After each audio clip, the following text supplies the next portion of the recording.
All right, Shalom. First and foremost, I want to give all honor, glory, and praise to Yahweh, Bahashem, Yahweh Shai, Bahashem, Rakakadash. Double honor to the elders of Great Millstone, and peace and salutation with the brother doing this work with true sincerity. And I'm going to jump right into the lesson. This is Genesis 3 and 8. And it says, "And they heard the voice of the Lord power, walking in the garden in the cool of the day." Now that day is referring to Adam and Eve.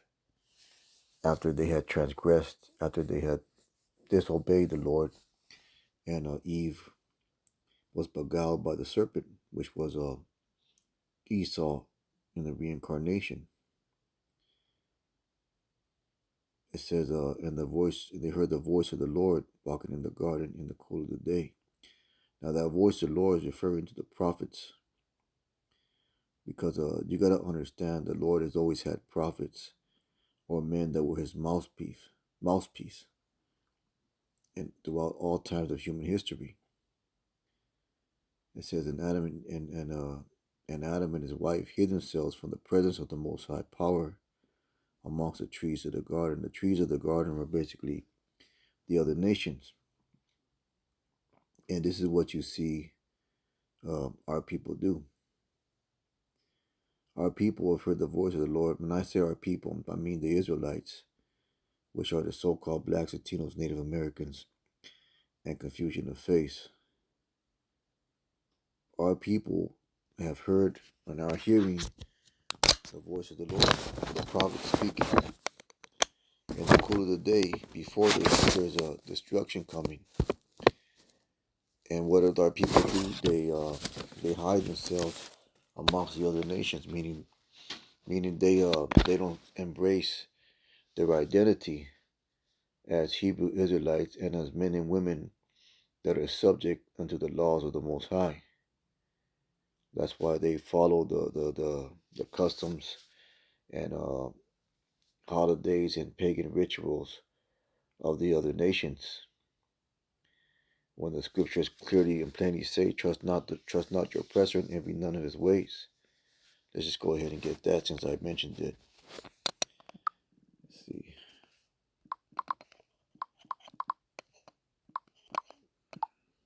It's going to be in the book of Proverbs.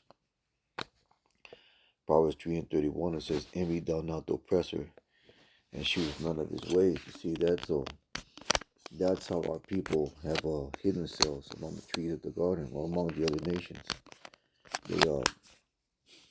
They have chose the ways of the oppressor. They have chose to hide themselves from the voice of the Most High.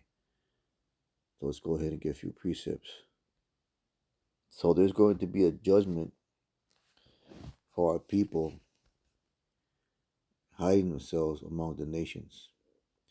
Now, just as Adam and Eve, when they disobeyed the Lord, the scripture said that they were naked. They knew that they were naked, meaning that there was an open shame upon them. There was a shame upon them. They were exposed because of their disobedience. So there was a reproach. There was a shame upon them. They were naked. And this is Ezekiel 16:36. There's going to be a judgment for that. It says, hold up.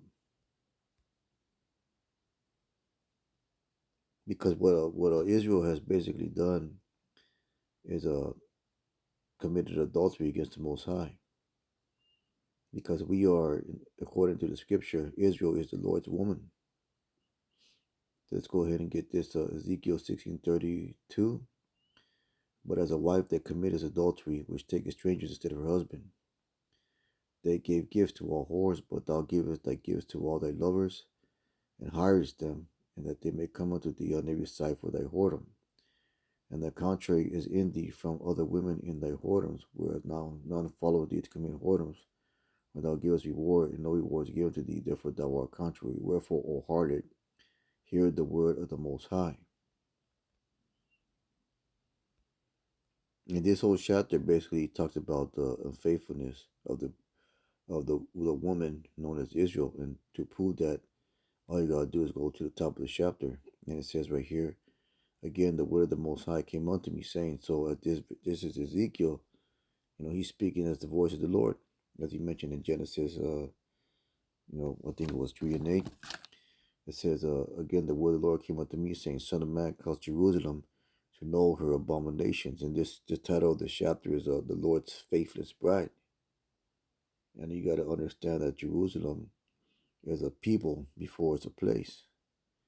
So basically, this chapter it brings to light the high level of adultery that Jerusalem or Israel has committed against the Most High with the other nations, and that's what Adam and Eve did when they hid themselves among the trees of the garden, where they they um they took on the customs in the traditions of the heathen nations around them, and that's what 2/3 of our people are doing at this very day and age. They are taking on the wickedness of the other nations, especially Esau, Edom. That's why Salakia. That's why you see Jake acting the way he is. Because where do you think they learn all this from? What do you think put these what's the word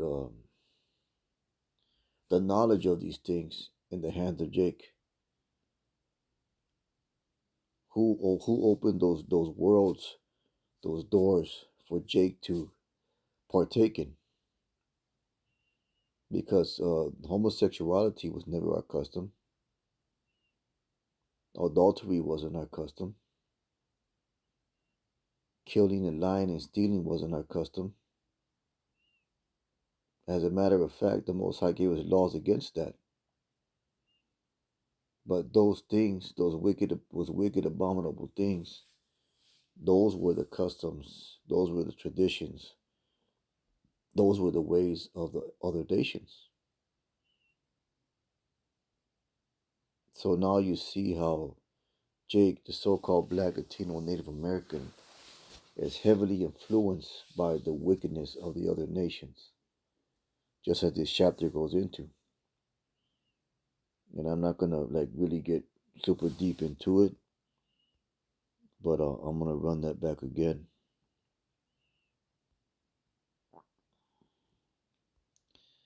Let's see, where was I? It says here, Ezekiel 13:36, thus states the Most High Power, because thy filthiness is poured out, and thy nakedness discovered through thy whoredom and with thy lovers. Now, what happened in the Garden of Eden? Let's go back to that. Let's jump up, and we'll start at verse 6. And the woman right here is symbolic of Israel, saw that the tree was good for food. It was pleasant. It was pleasing. So Israel did the same thing. Israel saw that the fruit or the philosophies of the other nations was of an interest to them, was something to be lusted after. They pleasant to the eyes, alluring. They partook in it. So it says that when the woman saw that the tree was good for food, that was pleasant to the eyes, and a tree to be desired to make one wise, she took of the fruit thereof and did eat, and gave also unto her husband with her, and he did eat. And the eyes of them both were open, and they knew that they were naked. See, so there was a shame upon them. And so fig leaves together and made themselves aprons. And they heard the voice of the Lord walking in the garden of the cool of the day. And once again, as we mentioned, that's speaking of the prophets. And Adam and his wife hid themselves from the presence of the Lord Most High Power among the trees of the garden. And that's what it is. That's what you see going on. You see Jake in that in a situation where he has compromised himself to be as these other nations. So let's get this, Revelation 16:15. And these are the words of Yahweh Shai, the words in red. It said, Behold, I come as a thief. Blessed is he that watches and keepeth his garment. So he comes as a thief, because he's gonna come he's gonna come when Israel is not ready, or two-thirds of our people are not ready, because of their involvement in wickedness. It says, behold, I come the thief, and he that watches and keepeth his garments. Now, the garments are our identity as Hebrew Israelites, and it's also our work. And our identity is obedience to the Lord. That's ultimately what our identity is as Hebrew Israelites. To know that you're a Hebrew Israelite makes you accountable to the law, statutes, and commandments of the Most High. Our people, they wanna say that they're Hebrew Israelites. Well, some of them do. Most of them do. Most of that they're not sincerely and true. They'll pump their fist saying that they're Hebrew Israelites. But to fall into obedience to the Most High, they won't do that. So they're going to be found naked, just as it mentions here. It says, behold, I come as a thief. Blessed is he that watches and keepeth his garments, his works, obedience, lest he walk naked and they see his shame. So the shame of two-thirds is going to be great. When Yahweh Shai comes back, there's going to be a great shame among two-thirds of our people. Because at that time, this word and it's already been done. This word has already been preached throughout all the whole earth. Let's just say that, because you're not going to be able to give the excuse, well, I didn't know, because the Lord is going to show you where there was an instance in time in your lifetime that you heard the voice of the Lord in the cool of the day, and now those two-thirds are going to be found in shame. And that's a very scary thing.